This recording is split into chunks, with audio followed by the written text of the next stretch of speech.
Assalamualaikum warahmatullahi wabarakatuh.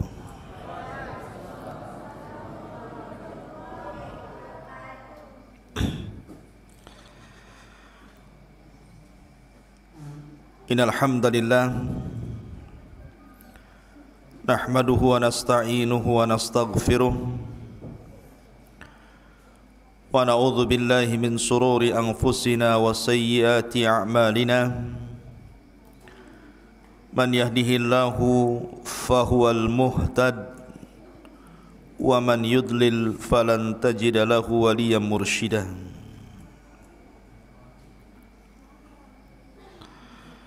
Amma ba'du, ikhwatu fiddin wa akhwatu fillah yang dimuliakan Allah Subhanahu wa taala. Pembahasan di pagi hari ini masih berkenaan dengan kisahnya Nabi Musa alaihi salatu wassalam.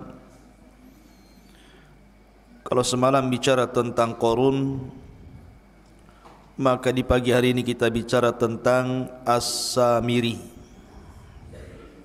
Kisah seorang munafik di zaman Nabiullah Musa alaihi salatu wassalam, Qissatu As-Samiri. Siapa Samiri itu? Sebelum kita masuk pada kisahnya Samiri yang membuat patung seperti anak sapi yang kemudian disembah oleh Bani Israel, saya akan urut dulu kisahnya. Di dalam Al-Quran Allah Subhanahu wa ta'ala berfirman, wa idh faraqna bikumul bahra fa anjaynakum wa aghraqna ala fir'auna wa antum tangdurun. Dan ingatlah ketika kami belah lautan untukmu, lalu kami selamatkan dirimu dan kami tenggelamkan Fir'aun dan para pengikutnya, sementara kalian menyaksikan dengan mata-mata kalian sendiri. Nabi Musa alaihi salatu wassalam ketika menyelamatkan Bani Israel dari perbudakan Fir'aun, maka Musa berhasil menyeberangkan Bani Israel dari Mesir mengarah ke Palestina melalui Laut Merah. Dan itulah mukjizat yang sangat masyhur dari Nabi Musa alaihi salatu wassalam, mampu membelah lautan dengan tongkatnya, tentu dengan izin Allah Subhanahu wa taala. Terbelah 12 jalan di lautan itu, karena Bani Israel 12 kabilah. Ketika kemudian betul-betul mereka dikejar Fir'aun dan mereka sudah sampai di ujung lautan, sementara Fir'aun itu masih di tengah lautan, disangkanya itu jalan biasa, bukan lautan yang terbelah. Ketika betul-betul Fir'aun dan pasukannya di tengah-tengah lautan, maka Musa alaihi salatu wassalam ketika itu berada di sampingnya malakul Jibril, malaikat Jibril yang membentuk seperti manusia, menggunakan pakaian putih, kuda putih, serba putih. Maka kata Jibril, tunggu dulu, biar betul-betul dia sampai di tengah dan semua pasukannya juga sampai di tengah.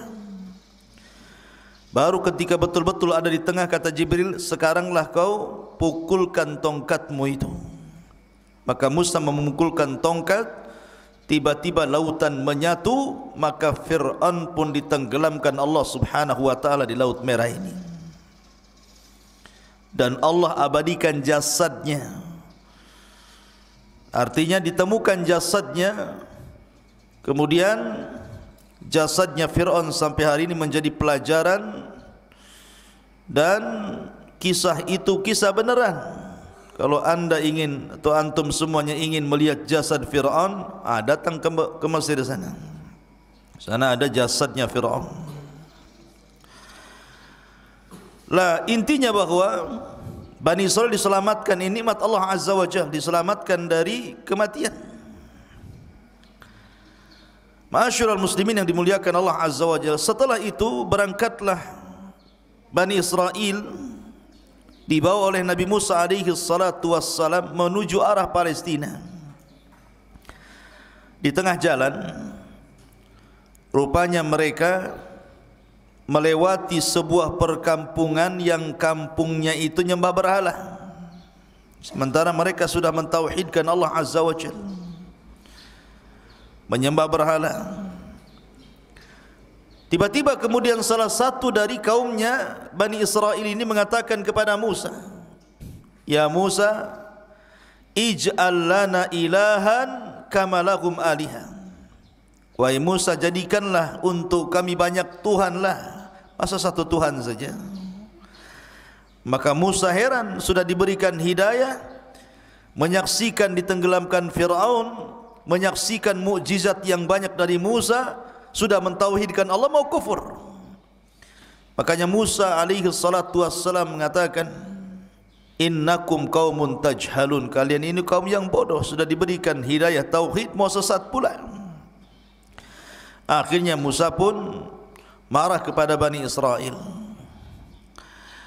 Ketika Nabi Musa alaihi salatu wassalam sudah berada betul-betul di perbatasan, tinggal masuk saja ke Palestina itu, sudah sampai di padang pasir yang mendekati Palestina. Rupanya tidak bisa masuk ke Palestina. Kenapa demikian? Karena memang bumi yang disucikan itu di Palestina itu sudah dikuasai orang lain, di mana tidak mungkin Musa alaihi salatu wassalam membawa Bani Israil ke dalam Ardul Muqaddasah, bumi yang disucikan Palestina itu, kecuali harus berperang melawan sebuah kaum yang disebut dengan Jababirin minal Amalikah. Kaum Jababir dari Amalikah, dari kaum Amalikah itu yang menempati Ardul Muqaddasah, negeri Palestina. Jadi siapa yang menempati sebuah kaum Jababirin dari kabilah Amalikah, di situ sudah duluan menempati Baitul Maqdis. Maka kemudian Musa alaihi salatu wassalam diperintahkan untuk jihad. Jihad pertama kali. Sebelumnya Bani Israil tidak pernah perang. Kalian harus siap-siap perang, bertempur, merebut Baitul Maqdis dari Amalikah. Bahkan Yusha ibn Nun yang ketika itu sangat dipercaya Nabi Musa alaihi salatu wassalam, yang menemani Musa saat pergi mencari Khidir adalah Yusha ibn Nun, pembantunya. Yusha ibn Nun mengatakan, "Ya qaumi idkhulu alaihim min babil Madinah kama amarakum yansurkumullahu fala ghaliba lakum." Wahai kaumku, masuklah kalian dari pintu depan, pintu kota, dan kalau seandainya kalian akan perang, maka Allah subhanahu wa ta'ala akan memberikan kemenangan dan tidak terjadi kekalahan kepada kalian. Tapi Bani Israil ini ketakutan, pengecut, tidak mau perang, takut mati. Akhirnya kemudian mereka mengatakan, "Lan nadkhulaha abada madamu fiha." Selama orang Amalikah itu masih ada di situ, kemudian kami harus perang melawan Amalikah, kami tidak akan masuk ke situ. Kemudian mereka pun lancang kepada Musa dan mengatakan, "Idhhab anta wa rabbuka faqatila inna hahuna qaidin." Hei Musa, kalau engkau ingin perang, sono berangkat sendiri, ajak Tuhanmu perang berdua, kami nonton di sini siapa yang kalah siapa yang menang. Kurang ajar tidak? Ya. Masa sama nabinya bilang begitu? Kalau kau mau perang, pergi sana sendiri katanya. Ajak Tuhan, perang berdua sana katanya. Kami enggak mau di sini. Karena mereka menolak, tidak mau perang, tidak mau berjihad, tidak mau mengambil Baitul Maqdis. Ini pula yang menyebabkan Allah Subhanahu wa taala mengazab Bani Israel. Dengan cara apa? Akhirnya mereka tidak bisa keluar dari negeri itu. Tersesat di padang pasir. Tersesat di sebuah negeri yang disebut Ardut Tih namanya. Negeri Tih. Sebuah padang pasir kering kelontang. Tidak ada tanaman, tidak ada tumbuhan, tidak ada air, tidak ada apapun, padang pasir. Panas luar biasa. Diazab oleh Allah Subhanahu wa taala, tidak bisa keluar dari situ. Pergi kemana saja ujung-ujungnya ke situ juga. Kayak orang melinglung, kayak orang bingung.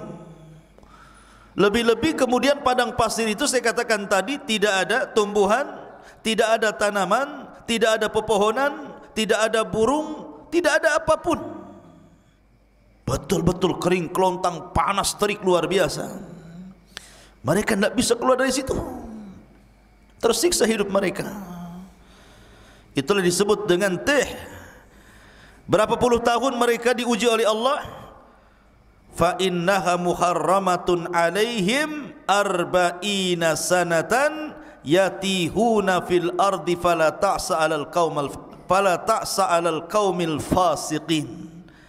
Dan negeri Tih itu digambarkan dalam surah Al-Maidah ayat 26. Yatihun, maksudnya di negeri Tih. Allah berfirman, maka negeri itu terlarang buat mereka selama 40 tahun. Mereka akan mengembara kebingungan di bumi itu. Maka janganlah engkau wahai Musa bersedih hati memikirkan nasib orang-orang fasik itu. Biarkan saja mereka kebingungan seperti itu. Diajak perang tak mau. Ya. Akhirnya Allah uji mereka dengan diletakkan di bumi Tih, bumi kebingungan. Ma'asyiral muslimin, ikhwan akhwat yang dimuliakan Allah Azza wa Jalla. Ketika mereka tidak bisa keluar dari situ, terpaksalah mereka tinggal di situ. Dengan panas terik yang luar biasa, dengan kelaparan karena susah cari makanan. Apa yang mau dicari makanan? Binatang buruan pun tidak ada, dedaunan yang akan dimakan pun tidak ada, apalagi buah-buahan. Namanya padang pasir kerang kelontang, apa yang mau dimakan? Masa makan pasir? Tak mungkin. Akhirnya kemudian ketika mereka lapar, mereka datang kepada Musa alaihi salatu wassalam. Ya Musa, kami lapar, kami pengen makan. Tolonglah berikan kepada kami makanan. Berdoalah kepada Rabbmu agar diturunkan makanan kepada kami. Subhanallah, Allah Karim. Nabi Musa alaihi salatu wassalam walaupun melihat Bani Israel sudah kurang ajar, su'ul adab namanya, kepada nabinya, tetap saja Musa itu sabar. Laqad udhiya katsiran fasabara. Musa itu sudah banyak diuji oleh kaumnya tapi sabar. Akhirnya Allah janjikan kepada Bani Israel yang tersesat di Ardut Tih itu diberikan makanan. Kalau pagi diberikan makanan man, kalau sore hari diberikan makanan salwa. Manna was salwa. Apa itu manna? Dan apa itu salwa? Karena Allah Subhanahu wa taala berfirman tentang manna was salwa itu. Ada yang mengatakan bahwa manna itu sejenis madu. Sejenis madu yang bisa dimakan, rasanya kayak madu, bahkan lebih manis dibandingkan madu. Dan itu untuk makanan di pagi hari. Diberikan kepada mereka al-man. Adapun makanan di sore hari mereka akan diberikan salwa.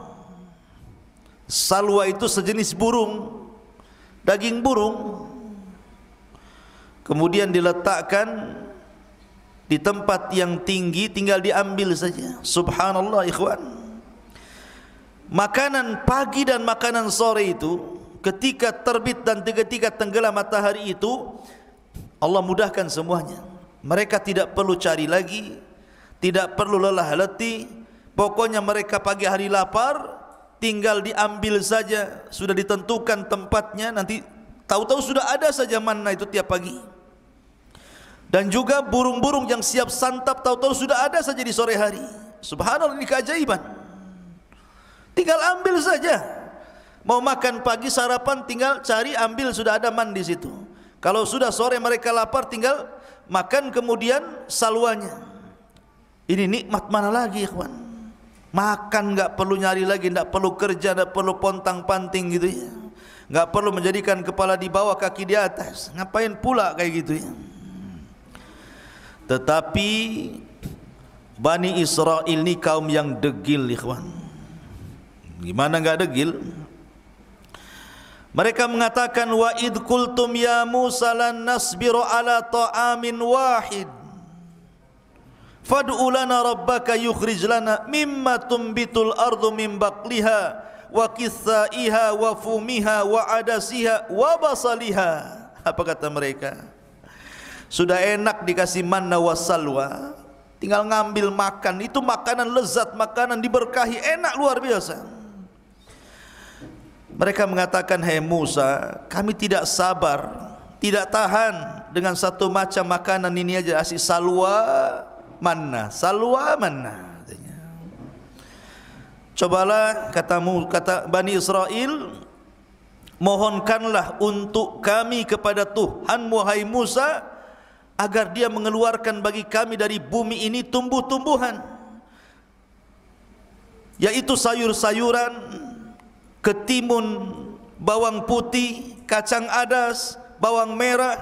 Cobalah yang lain, yang seperti ini nih. Maunya itu bawang-bawang, sayur-sayur, sayur bayam, sayur kangkung, bayam duri kan itu. Maunya itu yang gitulah. Manna wassalma kami bosan katanya. Lihat bagaimana orang-orang Bani Israel ini aneh. Allah sudah berikan makanan terbaik, mau pula makanan-makanan yang rendah-rendahan. Makanya Musa mengatakan kepada Bani Israel, qala atastabdiluna alladhi huwa adna billadhi huwa khair ihbitu misra. Kata Musa alaihi salatu wassalam, kenapa kalian mengganti makanan baik dengan makanan yang rendah? Itu rendah itu. Bawang merah, bawang putih, sayur-sayur itu makanan rendah. Kau bisa datang kemana saja ada itu. Kenapa harus minta kepadaku? Tapi manna salwa ini tidak bisa dicari, karena itu makanan dari Allah Subhanahu wa taala langsung. Tapi kalau hanya bawang putih, bawang merah, kacang-kacangan, sayur-sayuran, kau tinggal pergi ke mana daerah di situ. Misron di sini bukan Mesir, tapi daerah mana saja itu mudah dicari. Kenapa pula kemudian kalian tidak mau memakan manna wassalwa lagi? Ihbitu misran fa inna lakum ma sa'altum. Pergilah kau ke sebuah desa atau kota atau daerah, pasti kamu akan memperoleh apa yang kalian minta. Sebab ini Allah mengatakan, dzuribat alaihimudz dzillatu wal maskanatu wa ba'u bighadabim minallah. Maka ditimpakanlah kepada mereka nista dan kehinaan, serta mereka mendapatkan kemurkaan dari Allah Subhanahu wa taala. Ketika mereka kehausan, mereka datang kepada Musa, ya Musa, kami haus, air sedikit, ini rebutan banyak orang nih. Maka Allah Subhanahu wa taala firmankan, wa idistasqa Musa liqaumihi faqul nadrib bi asaqal hajar fanfajarat min husnata asyrata ainan. Dan ingatlah ketika Musa memohon air untuk kaumnya, lalu kami berfirman, pukulkanlah tongkatmu pada batu itu, niscaya akan memancarkan padanya 12 mata air. Maka Musa pun kemudian memukulkan ke batu di padang pasir itu, keluar 12 sumur. Kenapa? Karena kabilah Bani Israel ada 12, jadi jangan rebutan. Kamu punya sumur masing-masing nih. Ya, kamu jangan kabilah ini, jangan kau minum di sini, sumurmu yang sana. Jadi jumlah sumur disesuaikan dengan jumlah kabilah. Kemudian mereka mengatakan, ya Musa, panas, Ini padang pasir, enggak ada pohon untuk bernaung. Kami hanya di tenda-tenda panas. Akhirnya mereka pun kemudian meminta kepada Musa alaihi salatu wassalam agar Allah menaungi mereka. Makanya Allah mengatakan wa dhallalna alaikumul ghamam wa anzalna alaikumul manna wassalwa. Dan kami naungi kalian dengan awan. Tiba-tiba ada awan yang menghalangi antara kepala mereka dengan matahari, sehingga mereka tidak kepanasan lagi. Kurang apa nikmatnya Bani Israel? Mereka panas dikasih awan menaungi mereka sehingga tidak tersengat matahari. Mereka minum, Musa alaihi salatu wassalam kemudian memukulkan tongkat, keluar sumber mata air. Mereka lapar, Allah turunkan manna dan salwa. Dalam riwayat mereka pun meminta baju, karena bajunya sudah lama mereka pakai itu, enggak ganti-ganti. Coba bayangkan sampai minta baju, ya, baju lebaran. Sampai kemudian bukan hanya itu saja, mereka meminta macam-macam kepada Musa alaihi salatu wassalam.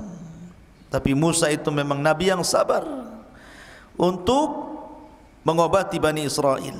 Intinya di bumi Tih ini mereka kesulitan.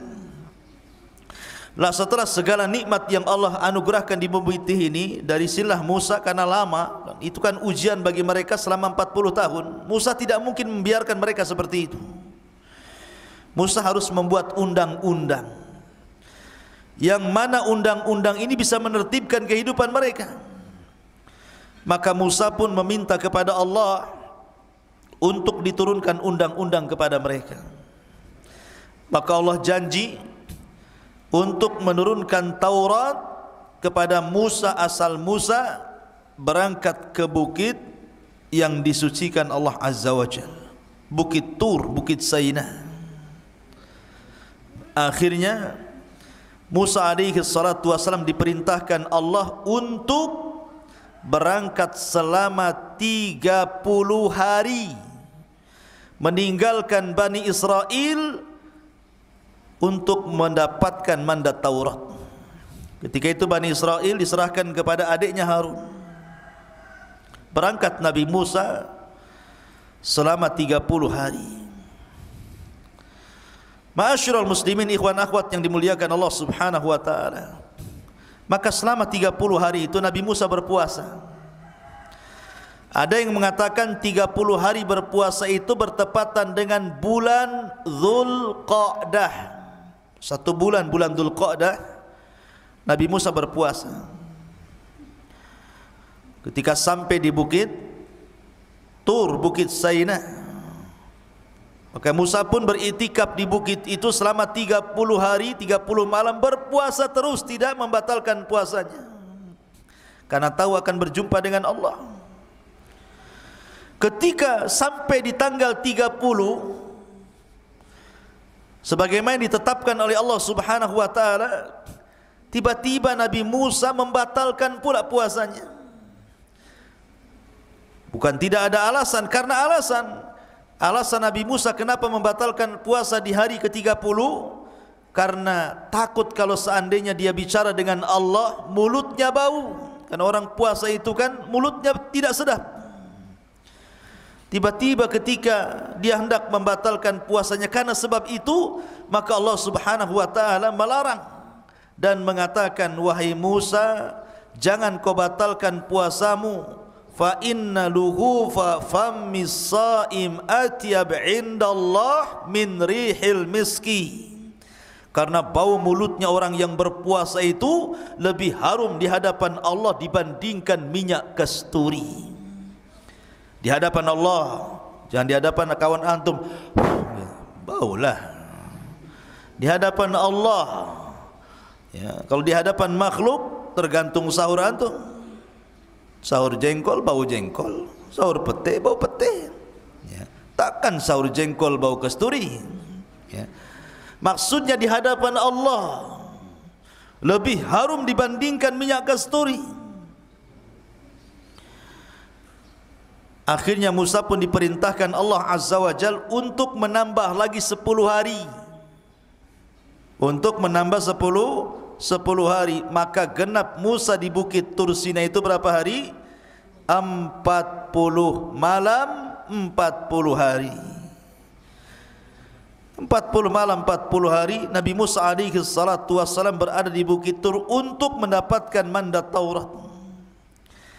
Makanya Allah Subhanahu wa taala berfirman mengenai hal ini, tentang masalah Taurat ini, walaqad jaa Musa limiqatina wa kallamahu rabbuhu qala rabbi arini anzur ilaik. Dan ingatlah ketika kami berjanji kepada Musa untuk memberikan Taurat sesudah 40 malam. Setelah 40 malam, wa wa'adna Musa 30 lailatan, awalnya kami janjikan kepada Musa 30 malam, wa atmamnaha bi ashrin, dan kami meminta untuk menyempurnakan dengan 10 malam lagi, berarti 40 malam. Fatamma miqatu rabbih 40 laila, maka sempurnalah pertemuan antara Musa dengan Rabbnya 40 lailatan, 40 malam. Maksudnya gini, yang 30 itu bulan Dzulqa'dah, yang 10 itu bulan Dzulhijjah.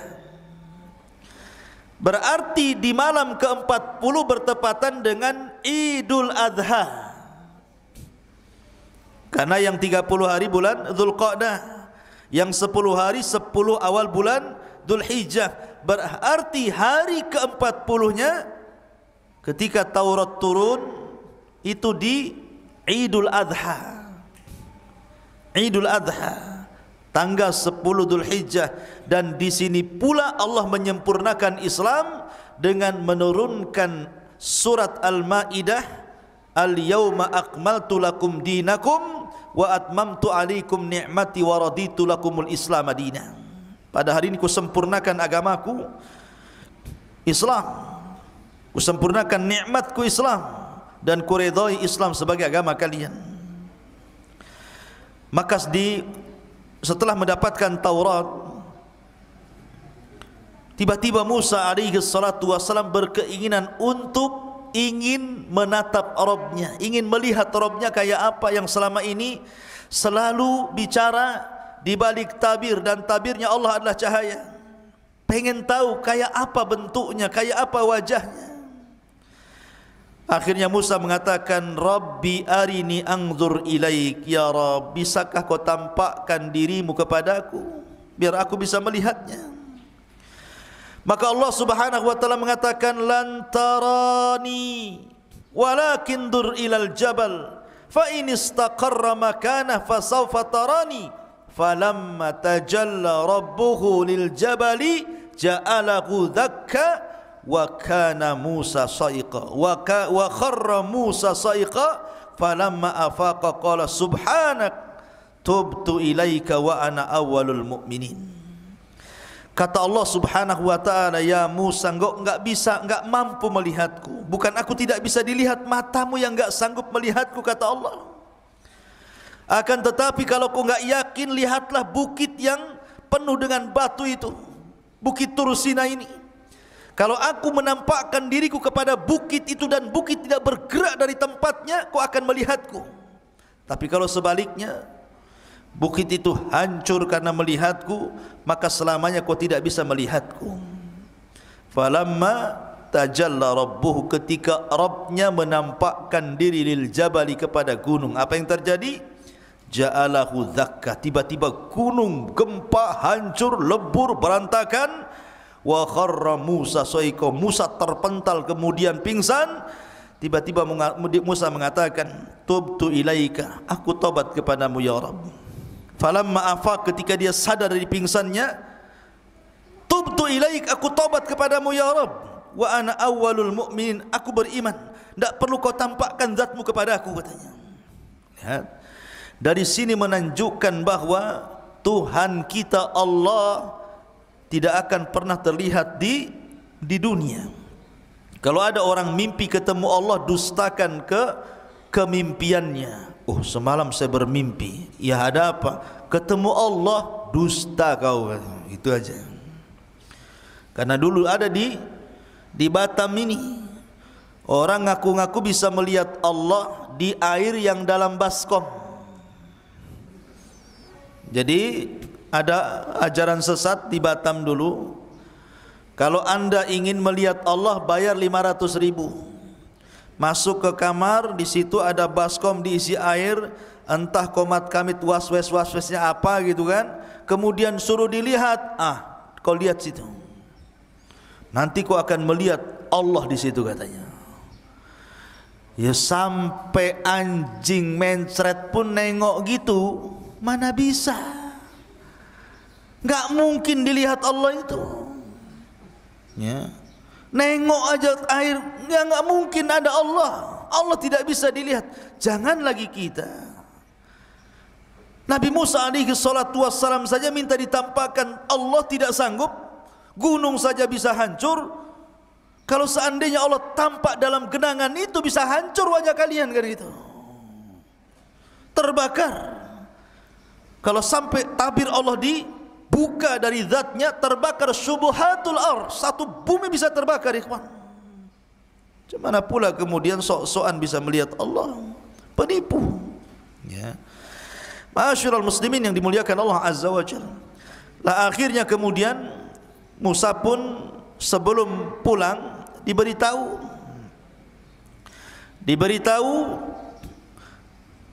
bahwa Samiri, ini kisahnya, bahwa Samiri 10 hari sudah berhasil menyesatkan Bani Israel. Allah Subhanahu wa taala mengatakan tentang kisah Samiri ini, wa ma'ajalaka an qaumika ya Musa, dan mengapa engkau datang lebih cepat dari kaummu hai Musa? Qala hum ulai ala athari wa ajiltu ilaika rabbi litarda. Dia Musa berkata, itu mereka sedang menyusulku. Aku akan segera datang kepadamu Tuhanku, karena engkau ingin dan karena aku ingin mendapatkan ridhamu. Kemudian qala fa inna qad fatanna qaumaka min ba'dika wa adhallahumus Samiri.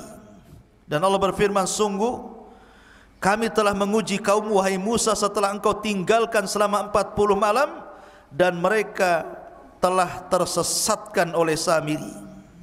Jadi begini, ketika Musa berangkat meninggalkan Bani Israel berapa hari tadi? 30 hari. Kemudian disempurnakan 10 hari menjadi 40 hari. Jadi dari 30 hari itu Samiri belum buat ulah tuh. Samiri buat ulah itu 10 hari ketika Nabi Musa menambah hari puasanya. Mereka sesat selama 10 hari. Bayangkan, hidayah itu milik Allah, ikhwan. Mereka mengikuti Musa bertahun-tahun, disesatkan dengan Samiri cuma 10 hari saja. Bagaimana cara menyesatkannya? Samiri ini terjadi khilaf para ulama, siapa Samiri.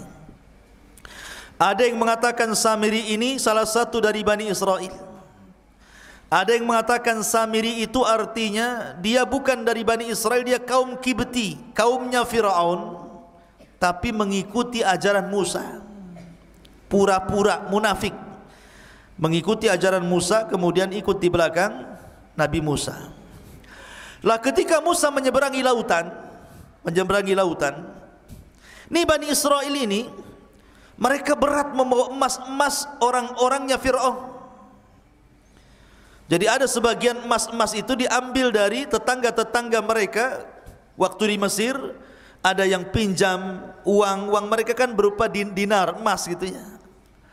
Ada yang kemudian pinjam, ada yang kemudian bekerja dapat gaji duluan, kerjanya belum selesai. Pokoknya banyak, intinya bahwa itu emas-emas itu tidak boleh dibawa karena bukan hak mereka. Maka mereka bertanya kepada Nabi Musa, bagaimana dengan emas-emas kami wahai Musa? Apakah ini halal untuk kami? Kata Musa, tidak halal. Emas-emas itu harus kalian buang di lautan ini. Jadi ketika mereka berjalan di lautan itu yang sudah jadi jalan, dibuanglah emas-emas itu sampai ke pinggir sana. Lah Samiri melihat ada buang emas banyak-banyak. Oh, ini emas banyak, kenapa pula dibuang-buang katanya. Diambilnya, dikutipnya satu-satu, akhirnya dapatlah satu karung emas-emas yang dilempar-lempar itu. Kemudian setelah itu Samiri melihat ada orang berbaju putih, berkuda putih di samping Musa, dan seolah-olah dia pula yang memberikan instruksi. Kata orang putih begini, maka Musa akan begini. Kata orang putih begitu, maka Musa akan begitu. Samiri kaget, kenapa Musa diperintahkan orang itu? Nah, dari sini Samiri curiga, karena memang itu jelmaan malaikat, utusan Allah Azza wa Jalla. Diperhatikan terus orang ini. Kemudian diperhatikan kudanya, dan apabila kuda itu melangkah, bekas langkahnya itu, bekas pijakannya itu, tanahnya diambil sama dia. Diambil kemudian ditaruh di kresek, dibawa. Jadi ketika Nabi Musa alaihi salatu wassalam berangkat meninggalkan Bani Israel, kemudian digantikan oleh Nabi Allah Harun alaihi salatu wassalam, maka mulailah berulah Samiri selama 10 hari ini. Emas yang tadi dikutip itu oleh Samiri kemudian dibakar, kemudian dicetak, kemudian jadilah anak sapi, patung anak sapi yang membentuk Samiri. Kenapa anak sapi? Karena orang-orang Mesir itu menjadikan sapi itu Tuhan. Makanya orang-orang India sampai hari ini ada orang yang nyembah sapi itu. Jadi daerah-daerah tertentu di India itu, kalau ada sapi kemudian masuk ke pasar, makan kangkung, makan bayam, jangan diusir, itu Tuhan lagi makan. Ya, macam-macam. Di India itu banyak. Ya, sesembahan salah satunya sapi disembah. Ada juga yang nyembah ular sendok di sana itu. Ya. Jadi akhirnya kemudian dibentuklah patung anak sapi itu. Ketika sudah jadi patung anak sapi itu, kemudian ditenggerkan di tengah-tengah lapangan Bani Israel. Dia kan punya tanah. Tanah itu bekas pijakannya kaki kudanya Jibril. Dimasukkan ke mulutnya tanah itu. Subhanallah. Keajaiban. Tiba-tiba patung anak sapi yang terbuat dari emas itu hidup pula. Makanya Allah mengatakan lahu khuar, hidup, tapi tidak sempurna, hanya mengeluarkan suara. Gimana suara sapi? Pi gitu. Bukan. Ya. Jadi keluar suara sapi. Lah, Bani Israel ini kaget, kok bisa patung terbuat dari emas berbentuk anak sapi diingatkan kepada sembahan orang-orang Mesir tiba-tiba hidup. Karena sebagian Bani Israel masih kurang mantap imannya. Kata Samiri kepada Bani Israel, lihat, ini Tuhan kita. Anak sapi ini Tuhan kita. Buktinya dia bisa bicara katanya. Mereka mengatakan, lalu Nabi Musa siapa? Dan kemana? Bukankah dia ingin membuktikan ketuhanannya? Kata Samiri, Musa salah. Yang benar ini Tuhannya, bukan apa yang didakwahkan Musa. Lihat, Musa salah tempat, jauh-jauh ke Bukit Tur untuk mencari Tuhannya, padahal Tuhannya ada di sini katanya. Ini Tuhannya anak sapi ini. Dari situlah akhirnya ada yang mengatakan 70.000 sekian gitu, Bani Israel pun murtad. 10 hari menyembah patung anak sapi. Ya, sebagian mereka murtad dan sebagian mereka bertahan. Ah, ini enggak percaya, kami harus tanya dulu Musa, apakah ini Tuhan atau bukan? Yang sebagian lagi tetap mengatakan bukan Tuhan. Jadi manusia ketika itu terbagi menjadi 3. Ada yang tetap di atas tauhid, tidak mau menyembah patung anak sapinya yang dibuat oleh Samiri. Yang satu justru ada yang langsung meruhankan patung anak sapinya Samiri.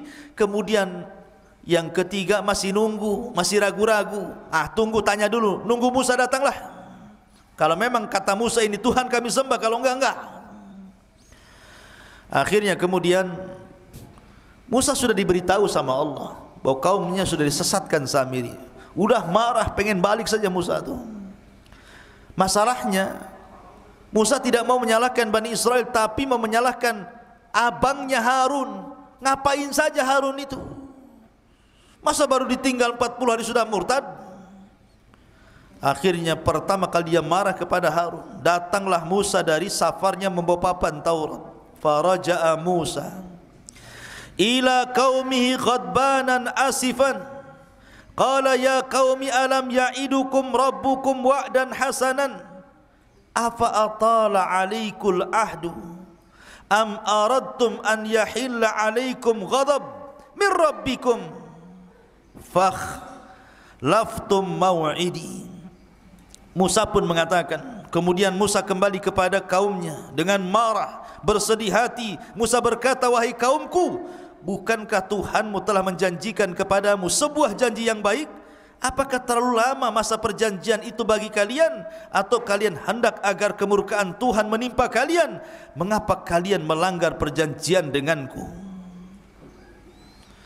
Kemudian mereka mengatakan, qalu ma akhlafna mau'idaka bimalkina walakin hammalna auzaran min zinatil qaumi faqadhafnaha fakadzalika alqas Samiri.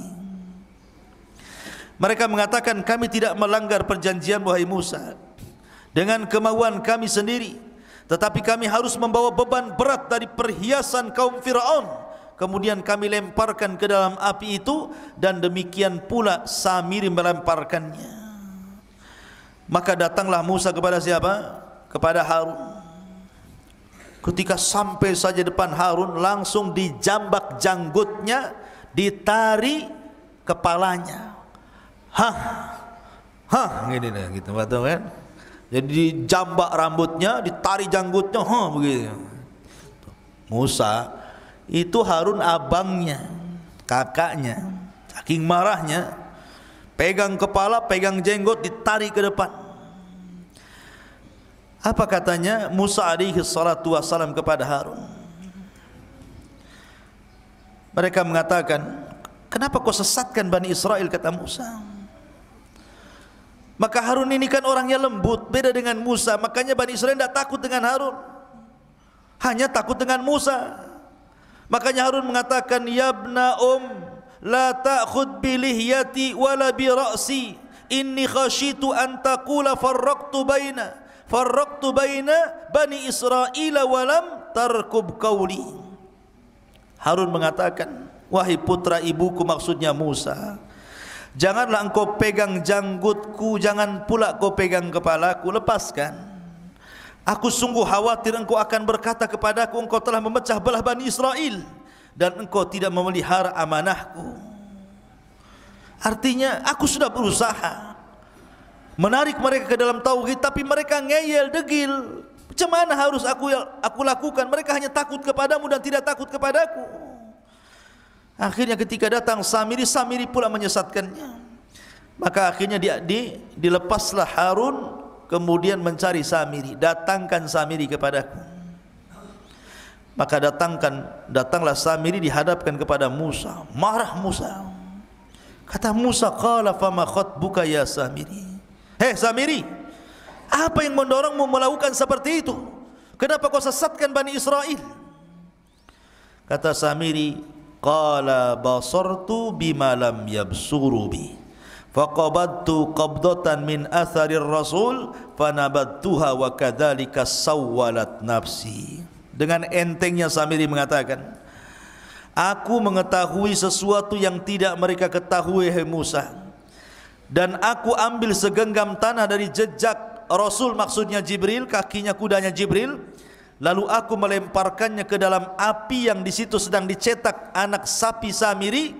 Demikianlah nafsuku yang memerintahkanku. Jadi ketika Musa, siapa atas perintah siapa kau lakukan itu, kata Musa, maka Samiri dengan tenang mengatakan, nafsuku yang memerintahkan. Subhanallah, dengan entengnya. Akhirnya kemudian Musa pun marah. Maka sebagai hukumannya, Nabi Musa alaihi salatu wasallam berdoa kepada Allah agar Samiri tidak boleh mendatangi manusia, dan manusia tidak mungkin mendatangi Samiri, dia akan hidup sendiri selamanya. Ya. Itu sebagai hukumannya, akan hidup sendiri. Manusia tidak bisa bicara, dia pun tidak bisa bicara dengan manusia. Tetapi memang Al-Quran dan Sunnah tidak menjelaskan kematiannya, karena Samiri habis itu diusir oleh Musa dan tidak diperkenankan untuk hidup di lingkungan Bani Israel. Sehingga ada yang menyangka bahwa Samiri adalah Dajjal di akhir zaman, tapi kita katakan Dajjal bukan Samiri dan Samiri bukan Dajjal. Dajjal lain orangnya, Samiri pun lain orangnya. Ya. Intinya bahwa Nabi Musa alaihissalam kemudian mengadab Samiri dengan cara berdoa kepada Allah agar dia tidak bisa ditemui manusia dan dia tidak bisa menemui manusia, sendiri hidupnya. Kemudian melihat Nabi Musa marah, maka mereka disuruh bertobat. Bani Israel yang menyembah patung anak sapi itu suruh tobat. Tiba-tiba kemudian diilhamkan kepada mereka untuk mengucapkan la illam yarhamna rabbuna wa yaghfir lana lanakunanna minal khasirin. Kalau Rabb kami tidak merahmati kami dan tidak mengampuni dosa-dosa kami, kami termasuk orang rugi. Terus itu yang dibicarakan oleh orang-orang yang menyembah patung itu. Masalahnya Musa mengatakan, aku datang sudah bawa papan Taurat ini, dan isi papan ini kalau sampai ada orang musyrik seperti kalian, hukumannya adalah saling bunuh-bunuhan. Kalian harus pulang, ambil bawa pisau dapur, tusuk-tusuk kalian, saling tusuk di antara kalian, saling bunuh di antara kalian. Itu tobatnya. Karena Allah mengatakan, wa idh qala Musa liqaumihi, wa idh qala Musa liqaumihi, dan ketika Musa berkata kepada kaumnya, ya qaumi innakum zalamtum anfusakum bittikhadikumul ijla fatubu ila bari'ikum faqtulu anfusakum dzalikum khairul lakum inda bari'ikum fataba alaikum ila akhiril ayat. Wahai kaumku, karena kalian sudah mendolimi diri kalian menyembah patung anak sapi, taubat kalian. Tapi taubatnya faktulu anfusakum, bunuh diri-diri di kalian. Mak, taubatnya ngeri. Kalau antum di dalam Islam, kalau orang datang ke dukun kemudian menyesal, tinggal balik syahadat, balik ke Islam. Ini tidak. Kalau orang sudah melakukan kesyirikan, maka cara taubatnya harus saling membunuh. Anda bawa pisau dapur, saya bawa gergaji, berperanglah sampai mati, sampai dua-duanya mati. Dan itu lebih baik. Sebab kalau mereka menolak untuk saling membunuh, mereka pun akan mati juga. Karena ketika mereka menolak untuk saling membunuh, maka mereka teringat dengan Nabi Musa. Musa pernah mengangkat bukit Tur, kemudian diletakkan di atas kepalanya. Tobat atau dilempar bukit ini, katanya. Kalau tidak tobat, mati juga kena gunung. Kalau tobat, mati juga, sama-sama mati. Masalahnya kalau tobat mati, mati syahid. Tapi kalau mati kena lempar gunung, mati sangit namanya. Enggak syahid kan gitu, karena kena azab ya. Akhirnya mereka perang saling bunuh-bunuhan, dan itu lebih baik bagi mereka. Matilah hampir 7.000 Bani Israel gara-gara menyembah patung anak Samiri ini. Lihat jahatnya Samiri, munafik, menyesatkan. Akhirnya kemudian Nabi Musa pun setelah kasus Samiri ini tetap masih tidak bisa keluar dari Ardut Tih itu, maka Allah Subhanahu wa taala takdirkan Musa pun meninggal. Tapi sebelumnya Harun meninggal, baru kemudian Musa. Bagaimana Harun meninggal? Dikatakan oleh ahli tafsir, jadi suatu ketika Nabi Musa dan Harun ini naik ke atas bukit, meninggalkan Bani Israel karena lelah gitu kan, ingin santai berdua saja, naik ke atas bukit. Tiba-tiba di atas bukit itu melihat ada pohon di situ. Kemudian tiba-tiba Harun alaihi salatu wassalam mengatakan, ya Musa inni uhibbu an anama ala hadas sarir. Dan di bawah pohon itu kayak ada tikar. Sudah ada tikar, ada pohon, ada tikar. Kata Harun, ya Musa, kayaknya saya ingin tidur di sini, katanya. Kata Nabi Musa, "Nam alaih, silahkan tidur." Tapi kemudian Harun mengatakan, "Inni akhafu ayyatiya rabbi, ayyatiya rabbu hadzal bait fayaghdhabu alayya." Tapi aku takut wahai Musa, kalau seandainya aku tidur di sini, tiba-tiba Rabb pemilik rumah ini kemudian datang dan murka kepadaku. Kata Musa, "La tarhab, jangan takut, aku akan melindungi dirimu. Tidur saja." Kata Harun mengatakan, "Ya Musa, kau juga tidurlah di sini di sampingku." Di sampingku. Jadi kalau ada apa-apa kau bertanggung jawab. Akhirnya kemudian Nabi Harun tidur, Musa pura-pura tidur. Rupanya Allah Subhanahu wa taala mengirim malakul maut. Ketika tidur itulah Harun dicabut nyawanya, kemudian diangkat ke langit dengan tikar-tikarnya sekali. Itu dalam sebuah riwayat yang dikatakan oleh Imam As-Sudi. Tapi dalam riwayat yang lain, riwayat Ali bin Abi Thalib radhiyallahu an, intinya ketika Harun dan Musa meninggalkan Bani Israel, tiba-tiba kemudian Allah mengurum malakul maut.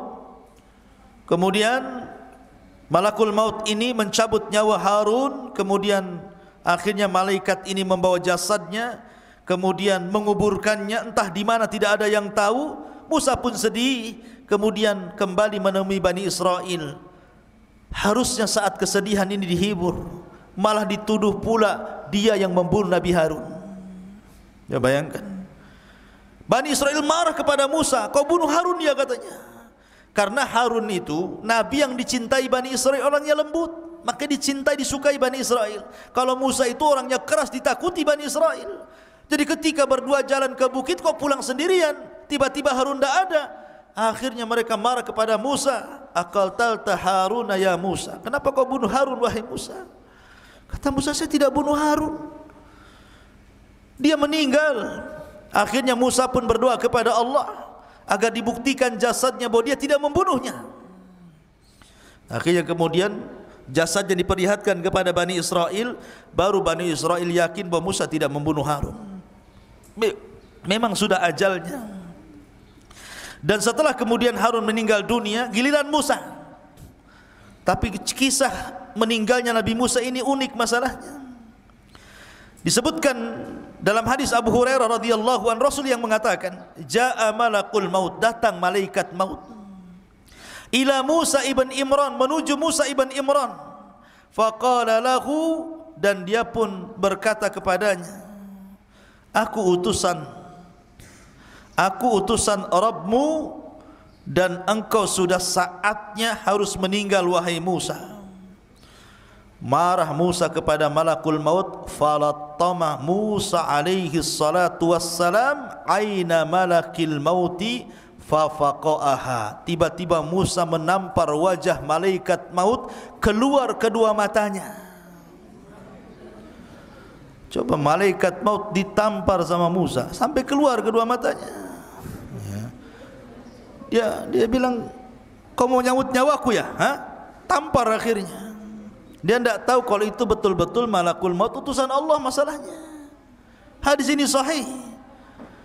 Maka akhirnya kemudian dikembalikan lagi kedua matanya, kemudian pergi lagi, terbang lagi menemui Allah Azza wa Jal dan mengatakan, "Ya Rabb, Musa tidak mau dicabut, malah aku pula ditampar dia," katanya. Maka akhirnya Allah mengatakan, "Sudah, berangkat lagi kau Musa, aku yang utus engkau. Katakan kepada Musa, saatnya dia meninggal. Usia dia sudah selesai." Maka faraja'a malakul maut, maka malakul maut kembali lagi menemui Musa alaihi salatu wassalam dan mengatakan, dan dia mengatakan kepada Musa, "Wahai Musa, sesungguhnya aku diutus oleh Allah Subhanahu wa taala untuk mencabut nyawamu." Akhirnya kemudian Musa pun karena ini tahu perintah Allah Subhanahu wa taala, maka dicabutlah nyawa Musa alaihi salatu wassalam, sementara Musa berada di negeri linglung, negeri Tih, tidak bisa keluar dari situ. Maka Harun dan Musa sama-sama meninggal di Ardut Tih ini. Lalu siapa yang meneruskan tongkat estafet dakwah Musa? Pembantunya, yang kemudian menjadi nabi, namanya Yusa ibn Nun. Yusa ibn Nun yang diberikan mukjizat oleh Allah bisa menahan matahari. Bagaimana kisahnya? Jadi ketika kelompok-kelompok pengecut yang diajak perang itu sudah mati semuanya, generasi-generasi itu mati semuanya, datang generasi baru, anak-anak muda pemberani dipimpin Yusa bin Nun, baru mereka mau perang. Ketika itu mereka menyerbu orang-orang Amalika yang menguasai Al-Quds, Baitul Maqdis. Ketika kemudian peperangan hampir dimenangkan, tiba-tiba masuk di hari Jumat, sudah hampir tenggelam matahari. Dan mereka dilarang tidak boleh perang hari Sabtu masalahnya. Karena hari Sabtu bagi orang Yahudi itu hari yang diagungkan. Makanya nanti kita akan kisahkan tentang kisah Ashabus Sabti, orang yang diadab di hari Sabtu. Jadi matahari tinggal tenggelam. Ini kalau tenggelam di Jumat sore berarti sudah masuk Sabtu. Sementara ini sudah mau menang. Akhirnya berfikirlah Yusa ibn Nun. Maka dia menatap matahari dan mengatakan, "Inni ma'mur kama annaki ma'mur." Aku diperintahkan Allah sebagaimana kau juga diperintahkan Allah. Tolong jangan tertenggelam dulu sampai Allah menangkan perangnya. Maka matahari di situ saja tidak bisa tenggelam, sampai perang betul-betul menang baru kemudian tenggelam. Maka ini mukjizatnya Yusa ibn Nun, bisa menahan matahari. Kalau antum jangan pergi matahari, ya tetap saja matahari pergi. Atau antum yang pergi ke matahari, kemana? Ke Nagoya sana, ada matahari ya. Tapi bukan matahari di atas ya. Jadi Yusa ibn Nun yang kemudian berhasil menguasai Baitul Maqdis dan Bani Israel bisa masuk ya. Disitulah kisah bagaimana Samiri menyesatkan Bani Israel sampai kepada kisah Yusa ibn Nun. Dan kisahnya panjang tentang masalah Bani Israel, karena nanti ada masa-masa yang disebut dengan Ahdul Qudha, ada masa-masa yang disebut dengan Ahdul Mulukul Awal, ada namanya Ahdul Mulukul Thani, dan begitu seterusnya. Seperti Ahdul Qudha itu setelah wafatnya Yusa ibn Nun, maka Bani Israel terpecah menjadi beberapa kabilah tuh ya. Tetapi mereka masih dipimpin oleh Nabi, dan Nabi yang terakhir yang memimpin adalah Nabi Samuel. Itu Nabi yang terakhir memimpin. Tapi karena Bani Israel pusing, bosan dipimpin para Nabi, akhirnya kemudian minta dipimpin raja. Maka raja yang pertama yang dipilihkan Samuel atas izin Allah adalah rajanya Talut, yang kemudian melawan Jalut. Di antara tentara Talut ada Nabi Dawud, masih kecil. Ketika melawan Jalut, Jalut ini kan orangnya besar, tentaranya banyak. Talut ini orangnya kecil tapi kuat, tentaranya sedikit. Hanya 314 orang sisa dari sekian ribu melawan ribuan tentara Jalut. Ketika sebelum perang, di masa itu kan ada sistem mubarazah. Orang kalau sebelum perang zaman dulu itu adu tanding dulu, mana jagoanmu, nih jagoan gua. Kemudian bertarung sampai mati. Akhirnya Jalut sendiri yang maju dan mengatakan, siapa yang bisa mengalahkan saya? Tentara Talut tidak ada yang berani. Siapa yang berani sama Jalut? Rupanya Nabi Dawud pula yang masih kecil dari sekian pasukan, dialah pasukan yang paling kecil, yang paling muda. Berani pula Dawud ini. Dawud ini orang miskin, kerjanya mengembala kambing, biasa ngelempar anjing dengan batu. Jadi kalau dia lempar anjing dengan batu itu sampai mati anjing itu dilempar batu, dan selalu tidak meleset. Ya, kalau ada anjing lempar antum sini. Jadi ketika kemudian dia maju melawan Jalut, ini batu sudah ada beberapa di tangannya nih. Ketika betul-betul berhadapan, tidak bergulat Daud, dilempar aja batu kepalanya, pecah kepalanya, mati itu Jalut tuh. Ketika mati Jalut, dilempar batu kerikil sama Nabi Daud, maka pasukan Talut merasa bangga akhirnya karena pimpinannya sudah mati. Tunggang langgang, menanglah pasukan Talut. Dinikahkanlah Daud dengan putrinya. Ketika Talut meninggal, maka dialah yang jadi raja. Kemudian Daud meninggal dunia, kemudian diwariskan kepada Sulaiman. Dia pula yang jadi raja. Lah, inilah raja dan raja plus nabi. Itu cuma dua di Bani Israel, Nabi Daud dan juga Sulaiman. Dia raja plus nabi. Sulaiman juga raja plus nabi. Tapi setelah Sulaiman sudah kacau, sudah lain lagi. Banyak perselisihan Bani Israel yang akhirnya kemudian dihinakan Allah sampai dijajah oleh bangsa-bangsa. Terakhir mereka kemudian dibantai oleh tentara Bukhtun Nasr sampai diperbudak kembali sama seperti di zaman Fir'aun. Itu banyak kisahnya tentang masalah ini, nanti akan sampai juga, sabar aja.